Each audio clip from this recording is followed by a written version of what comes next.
on the very first day that we opened the shelter at the Armory at Fairmount Park, and that was the year that it was, they had the El Nino weather and things were really terrible. We began to organize ourselves, and we had the lines of people ready to come in.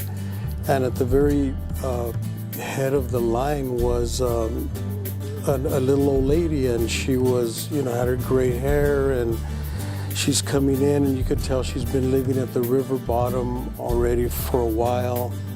And when she walks in, one of the things she asked me, she says, can I give you a hug? Because this is the first time that I've really felt safe in a long time. And so she walked in, and I remember her putting her arms around me, and I'm thinking, what's gonna happen now? Because I could tell she hadn't bathed in a long time, hadn't kept herself. But when she hugged me, I just felt this sense of compassion, this sense of caring for her. And the thoughts that were going through my mind was that this is somebody's mom, this is someone's grandmother, and we have to find a way to help her, and to help her beyond just providing a safe place and a warm place for a few nights. We have to be able to help her long term. And so that started the whole idea of intentionally helping people that are homeless and helping them to not only to be rescued from the present situation, but how do we restore their lives, and how do we help rebuild their lives to become what they really are supposed to be. The process starts at stability, making sure that that family has everything they need to be safe, to make sure that their family is well cared for and are not in harm's way.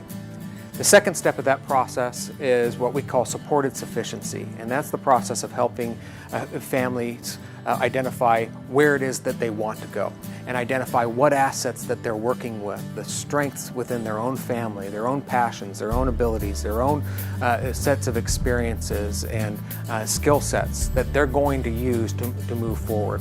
Third step is moving on to self-sufficiency, and that's helping the family put into place and implement all of the tools that they've gained while they're staying in the family shelter.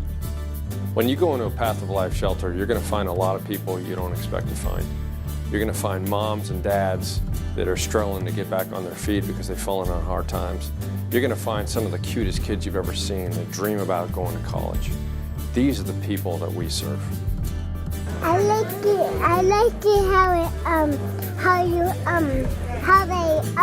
they do breakfast. We had tacos for dinner, and brownies. If I knew about Path of Life Ministries when I was staying in hotels for 6 months, spending my last of my savings, I would have been here a long time ago and been on my feet again.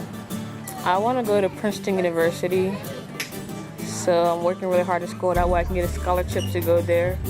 Being a man, I think I could survive on my own on the streets. It's harder than what you think it is. And I just got to the point when Father's Day came, I was living on the streets, using drugs and stuff. What hit me is when Father's Day came, I didn't have nobody there the whole day. I got a phone call from him saying Happy Father's Day. And the next day I came in, and a week later I got into UEI, and this is helping me out a lot, like straighten out my life. I think if we were to reduce our mission statement to 3 words, it would be rescuing, restoring, and rebuilding lives. And one of Path of Life's primary focuses this year is to focus on the rebuild portion in terms of adding economic opportunities to our already existing ecosystem of care. One of the ways we plan on doing that is through a social enterprise business venture. We are developing plans, business plans for a thrift store and a bakery. And what our intentions are is to not only have this become a sustainable function for homeless services in our city, but it also provides internships, job training, and actual job placement for the guests that we serve. I want to be an entrepreneur.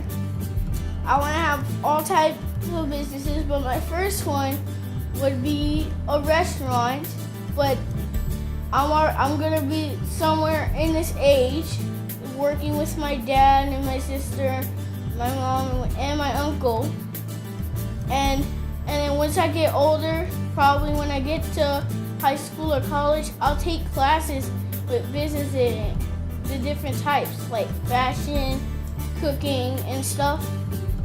And when we do our restaurant, we're gonna have soul food, seafood, barbecue, and Creole.